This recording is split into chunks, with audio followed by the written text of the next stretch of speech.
Korban pelecehan seksual yang dilakukan oleh bule Australia berinisial RA bertambah 4 sehingga sampai saat ini jumlah korban mencapai 8 orang. Para korban rata-rata berumur belasan tahun dan sebagian besar dari mereka adalah anak terlantar. Direktorat Reskrimum Polda Bali memeriksa 4 anak perempuan lagi yang diduga menjadi korban pelecehan seksual bule asal Australia, RA.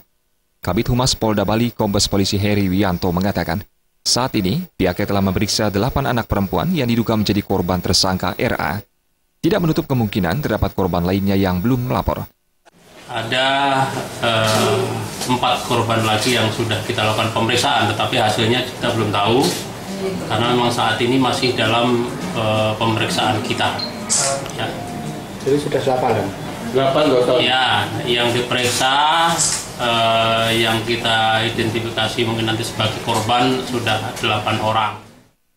Heri Wianto menambahkan tersangka RA tinggal di Bali sejak tahun 2013. Selama 3 tahun tersangka diduga telah melakukan pelecehan seksual di beberapa tempat kos di Denpasar. Sebagian besar korbannya adalah anak perempuan yang putus sekolah atau gepeng. Saat ini, polisi belum melakukan pemeriksaan terhadap tersangka untuk membuat keterangan dalam BAP karena belum didampingi kuasa hukum. Untuk penunjukan pengacara, karena memang kalau nanti tidak ada penunjukan pengacara dari konjen atau dari yang bersangkutan, nanti kepolisian akan meminta pradi, ya, kemudian kita lakukan penunjukan yang ditunjuk oleh pradi. Kemudian koordinasi yang kedua adalah kita juga minta penerjemah, ya, untuk yang bersangkutan.